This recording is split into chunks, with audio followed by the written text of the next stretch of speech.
Hello my friends, it's Thierry, welcome back to my channel, and today we are going to speak about a technical subject related to software development. I am going to make an experiment with YouTube API. The use case is that I want to create a system which automates subscriber retrieval, and I want to automate the number of subscribers by using the YouTube API to obtain automatically an email when I reach a given target numbers. For example, here I am 249. What I want is to set up a system. Then when I will get, for example, 260 subscribers, retrieve automatically an email and be notified. To do this, we are going to see different tools together. I am going to use my YouTube channel. We are going to use the YouTube API documentation, how to enable it with the YouTube, with the Google Console application. Then I am going to use a product that I have designed myself, which is free of charge for you for the moment, which is called myspector.com, which is done to automate workflows. And before this, I am going also to use Postman, which is a desktop application on Windows to make experiments with HTTP requests. This video is for advanced people who has already knowledge on web API, and let's start it. So to start, you should put inside Google the YouTube API prompt. Then you obtain a link about YouTube API for Google. And here there is a page with different documentation, and there is a reference here. Just check that you are with the version 3. Here there is a version 3 which is expanded. And then there is on the left different things about API. It is not easy to read this API documentation, so we are going to see it together, so it will help you if you have already tried to do it by yourself. So the basic things to retrieve channel statistics is that you should know that you should prompt the channel API, and you can click here on overview. And in this overview method here, there is a list on update. The little subtlety with YouTube API, it is not really easy to link between the real operation and the standard HTTP request. For example, here list, you don't understand what is this. List is not a HTTP request. But what you must understand here, if I click on the list, there is in fact, this is the meta naming. This is I want to list. This is a high level of operation I want to list. And then you have different use cases. List by channel ID, list by username, and list by channel. So this is one big high-level functionality. And then you can, in this API, request different parameters. And you see technically, in fact, that the list is in fact not a list, but it is in fact a HTTP GET, where you have the Google API, and then you are requesting the endpoint channels. And then after this, we are going to add different parameters in addition of this in the query URI to specify exactly what kind of information you want. For example, I want the number of subscribers for my channel. And in fact, this is the first parameter here, the part. The part describes exactly what you want to retrieve in the context of this channel endpoint. So there is different possibilities. There is the audit details, branding, content details here, ID.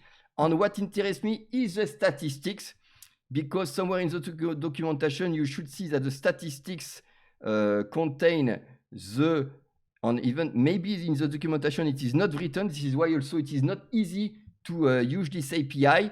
What you should understand is that the final goal is that the statistics contain the number of subscribers. On the right here, you have the try this method dialog box, and you can try to populate without having any credentials. So you are going to make a first experiment very fast. You will see it is easy. So the part here, this is what I want to specify as a string is the statistics. So I am going to say for the part, you see you can put different strings. And here I will put statistics. I copy it and I paste it there. And what you should also see is that the documentation here, the table has some headers here. the required parameters. So in fact, there is required parameters. Part is one single required parameter. And after this, there is a list of filter. And in fact, this is to specify by which input field you are then retrieving the part. So category ID for username. So you can request for a username of a YouTuber. Then there is the ID managed by me on mine. Mine says this is a boolean. This parameter can only be set in a properly authorized request. Set this parameter value to true to instruct the API to only return the channel owned by the authenticated user. So as the first, this API you will see is not totally easy to use. So the first idea is to use mine as true. So I am going to use mine as true here. On all the fields which are above, I will not populate them because you see that the filters here have specified exactly one of the following parameters. So I should not put any more parameter than the mine. And then there is an optional parameter and I will not put any optional parameter. Let's try to execute it and I will only use the API key. And in fact, you do not need to have any API key to use the embedded client. So let's execute it. And here you have an error. And you see the error. This error may be due to an efficient credential type. Try using OAuth. And in fact, why do we have this? We have this because here I am using the mine flag with true, and when we look at the documentation, mine flag boolean, this parameter can only be used with a specific authorized request. So in fact, if I want to use these parameters, I should not use the API key, which is embedded in the URI, but the Google OAuth. So I'm going to click these credentials here and then click on execute. Then I have the Google OAuth system. I log in with my YouTube channel, I allow the Google API, and then I have a result. And let's look at the result. The results say here there is like a header which says the kind of information which is retrieved. And then below, the item which corresponds to the request itself. So what is the kind, what is my ID, and the object statistics that I am asking. Because one more time, when you look at the top, I am asking the statistics part. So I have a statistics object on, in fact, here what you see that on the left, there is a problem with the documentation. They speak about statistics, but do not say what is the object statistics. On here, in fact, when you execute, you understand what is object statistics. It is an object composed of 4 fields. When you have the view count and the subscriber count, good. This is what I want. I am focusing to the target result. The only issue is you have seen that I am using here the OAuth authentication. In my final system, I want only have for easy of use only things in the URI parameter without specifying the header because this does not require any other HTTP request. So what I want is a system where I do not need this OAuth. So to do this, I am going to still use the documentation. And in fact, the documentation says the OAuth authentication is needed only if I put this flag to true. So I am going to roll back this. And in fact, I must find another way. And in fact, another way is to specify the ID. And in fact, the ID is the ID channel name, which Google recommends to use in all the API requests. So you see here, there is also in the return value, the ID here, but you can find it in another way. First, you can look at this ID in the default URI that you have. So let's look at this. It is finishing by 52W. And then here, if I look at the URI, this is in fact in your channel list. This is the ID that you want. This is the ID identifying your channel. So if I come back to my API, and I am going to use this ID. I will not use Google OAuth, but I will use an API key. Mine is set to null, and then ID here, I am going to pass this ID here, and then I execute again, and here I have a HTTP 200 result code, which means that I am successful, and you see that I am retrieving the same object with the same value, 249. So good, we have now HTTP request, which answers an ID. There is just, I want to show you another way to retrieve the ID. So let's reset everything and say, I don't want the statistics. I do not want to use the OAuth. So I am going to retrieve the ID. So here you can locate the ID because it is there. And then here I can say that I request the ID for me, and one more time I use the Google OAuth, then I execute, and one more time you have the OAuth system, and then you see that the item retrieved, and you obtain also the ID. So this is another way to retrieve the ID. So the global ID is to obtain the ID of your channel.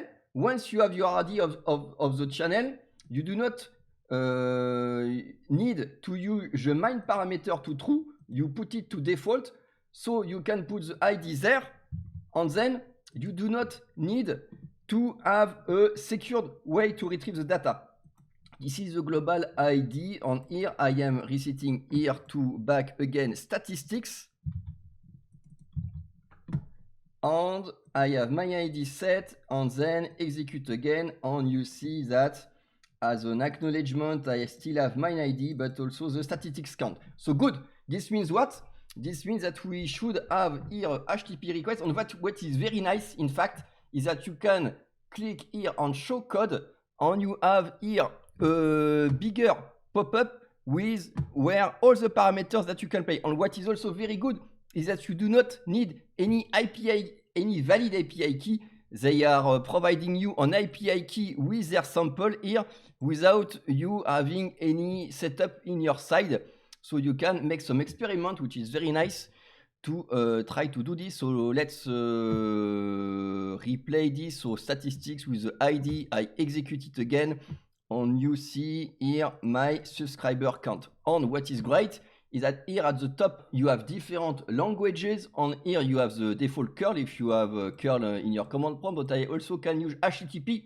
And what is interesting, in fact, this HTTP with the get parameters, all the parameters which are set, except the API key, which in fact here is Google is in its client here using its own API key. And this leads us to the second point where we are going to try to execute exactly this HTTP request. And to do this, we are going first to use the Postman HTTP client. So let's use Postman.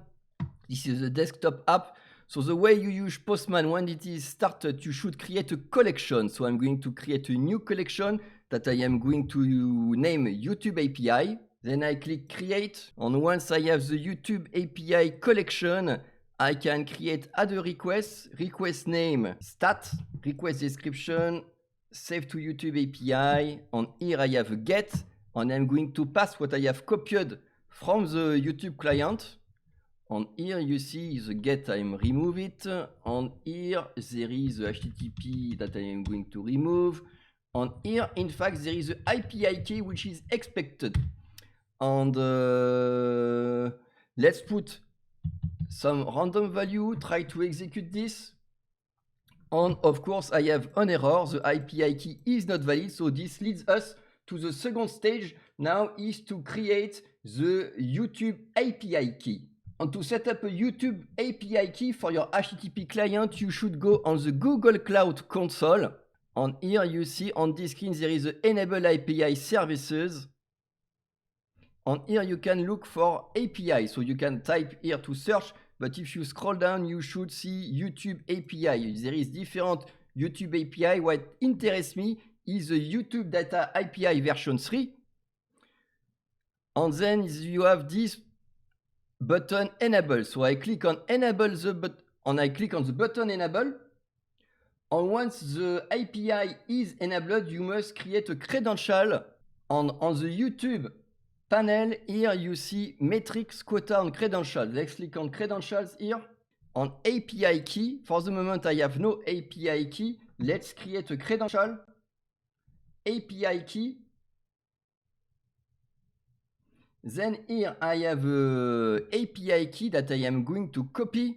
And there is a warning here, this key unrestricted. So by default, the API key is unrestricted, but let's, for the moment, take it, close, and push it to the Postman. I pass the value, send, and here you see that I obtain a successful HTTP response. You see the 200 code.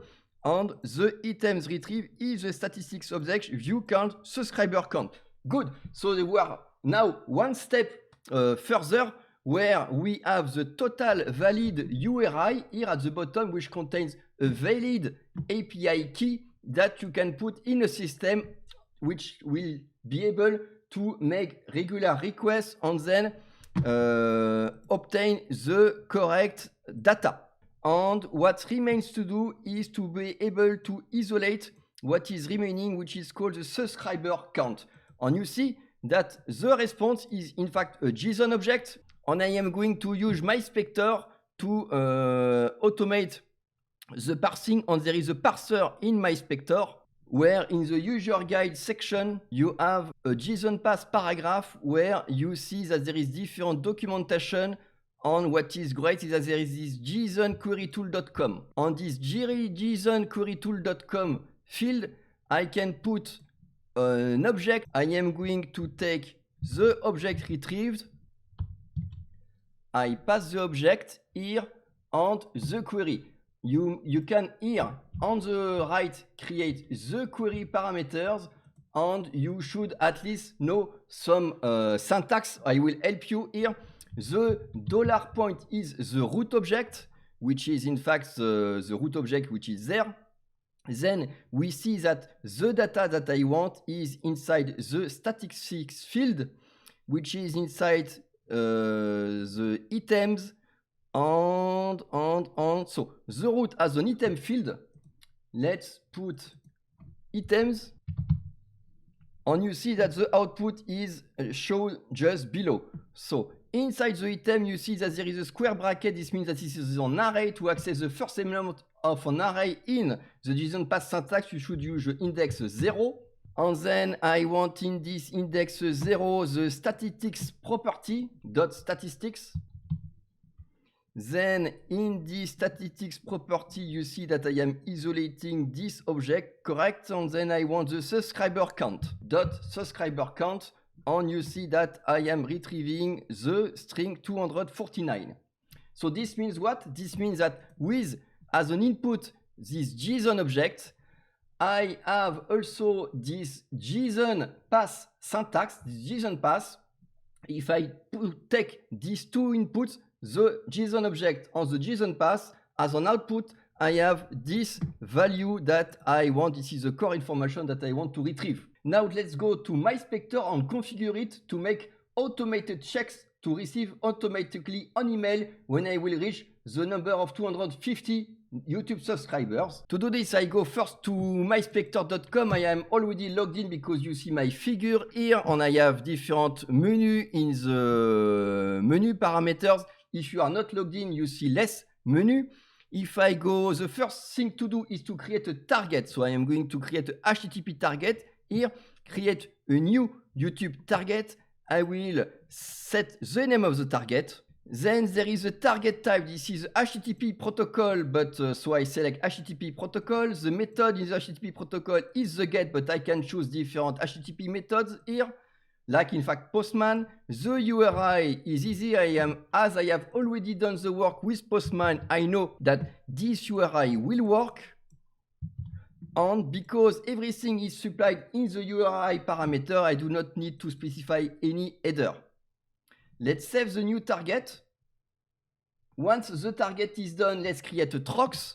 And the trox is the pipeline which will aggregate everything. The target, the extraction step, the checking and the notification. So for the target, as I have already created the HTTP target here, this is HTTP YouTube NB sub. Then there is the extraction steps, and here I will use the JSON path, where I am going to copy the JSON path parameter that I have already built, and I know that it is working. I passed this JSON path syntax. Then normally at the output I should have a number. I could, we have seen that this is a string. Yes, this is a string.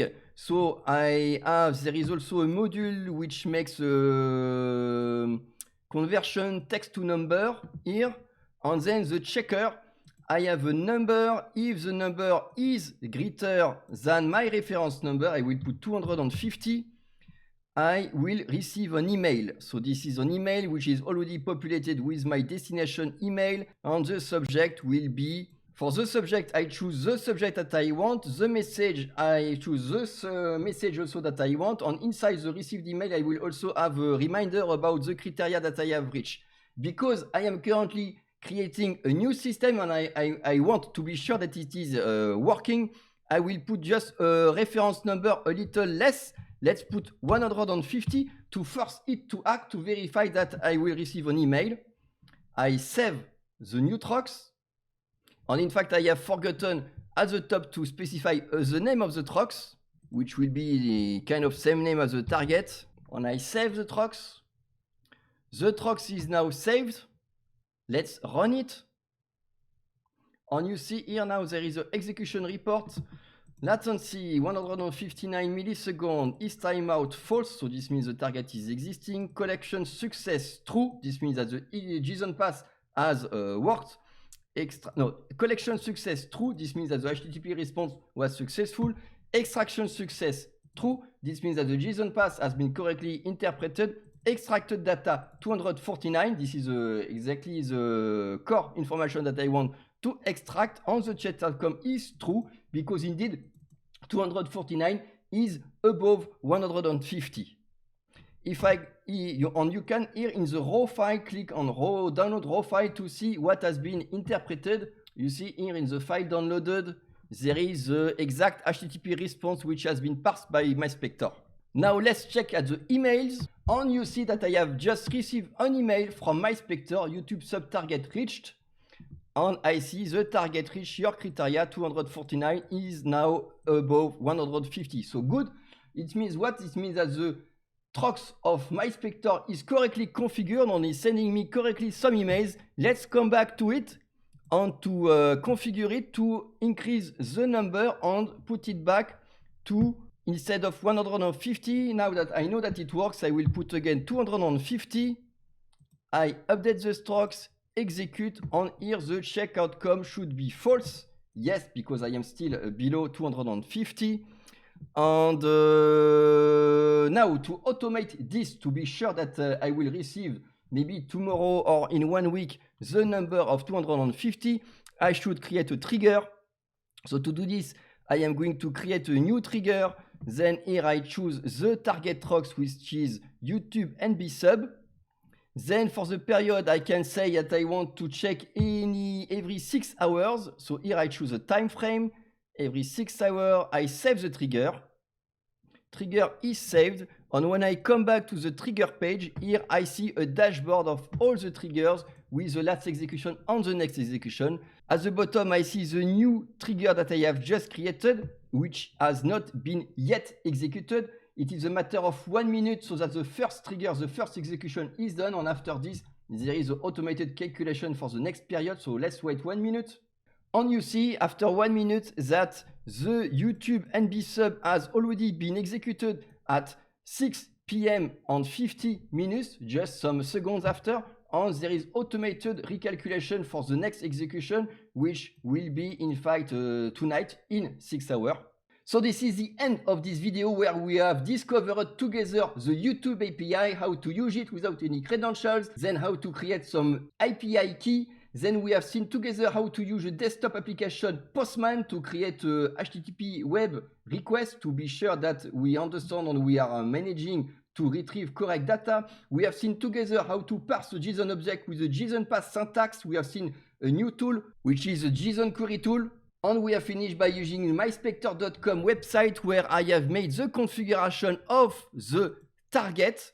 Once the target has been done, I have created a trox where I have specified how to take the target, how to make the extraction, what I want to check, on what I want to notify. To finish, I have put a trigger so that to program it to say every 6 hours or maybe every day you can put it. So if you do not know MySpector, try to use it now to automate your YouTube API checking, and you can have some more scenario. And I am very curious how you will use this video on MySpector. On the YouTube API, maybe you have some innovative idea, propose me them in the comments. See you later, bye!